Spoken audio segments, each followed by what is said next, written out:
years. He had founded experimental theater schools in Medellin and Bogotá, and he once dared to turn the Santa Maria bullring into the stage for the Molière play. At the end of the 1940s, he made radio programs that changed the way people understood poetry, and then when television arrived in Colombia, he was one of the first directors of television drama and one of its most acclaimed actors. Later, in more agitated times, he used his reputation in the dramatic arts as a cover for his engagement in Colombian communism, and that earned him the hatred of many until those years began to be forgotten. Younger generations remembered him mostly for a role he played in a movie, The Strategy of the Snail. Sergio's best-known film, and perhaps the one that had brought him the most satisfaction, in which Fausto played Jacinto, a Spanish anarchist who leads a small popular revolution in the heart of Bogotá.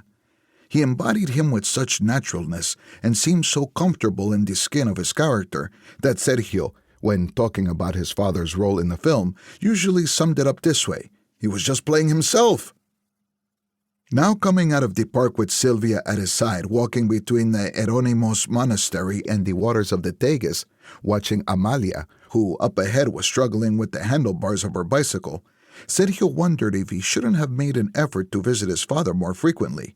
It wouldn't have been easy in any case, since in Sergio's own life 2 things were happening that consumed his time and attention, and barely left him space for other preoccupations.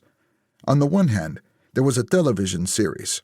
On the other, the attempt to save his marriage. The series told the story of the journalist Jaime Garzón, his friend and accomplice, whose brilliant political satire programs ended in 1999. The morning he was shot dead by right-wing hitmen while waiting for a traffic light to change to green, the marriage for its part was going off the rails, and the reasons were not clear to either Sergio or his wife. Silvia was Portuguese and 26 years younger than he. They'd met in 2007 in Madrid, and they'd managed to live happily together for several years in Bogotá, until something stopped working the way it should. But what was it? Although they hadn't figured it out with certainty, separation seemed the best possible option, or the least damaging. And Silvia traveled to Lisbon, not as one returning to her country and to her language, but as if she were coming home to shelter from a storm. Sergio endured life without his wife and daughter as well as he could, but always aware that the separation was doing him more harm than he admitted. Then the opportunity he'd unknowingly been waiting for arrived. The Filmoteca de Catalunya was organizing a retrospective of his films, and the programmers asked Sergio to travel to Barcelona to spend a long weekend with them, from Thursday, October 13th until the following Sunday. There would be the opening, one of those ceremonies with cava and live music, full of handshakes and generous praise, which had always exacerbated his natural shyness, but which he'd never refused, because deep down he felt that not even a shyness like his justified ingratitude. And then for 3 days Sergio would attend the showings of his films and speak about them with an interested and educated audience.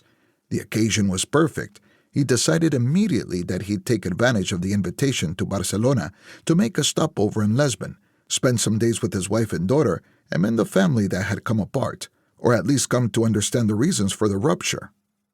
The Film Institute booked his flights in accordance with those requests.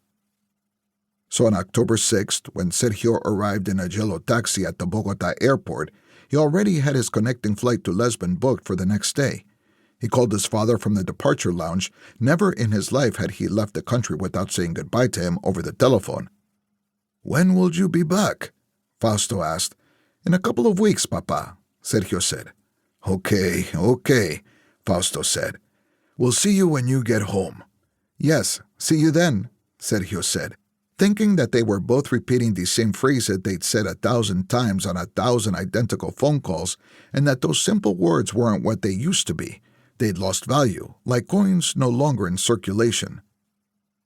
In El Prat Airport, one of the assistants in charge of the retrospective was waiting for him, because Sergio had offered to bring in his hand luggage all the material they needed, the hard disks with the films, of course, but also stills from the shoots, and even 1 or 2 original screenplays that the Film Institute would show in its display cases.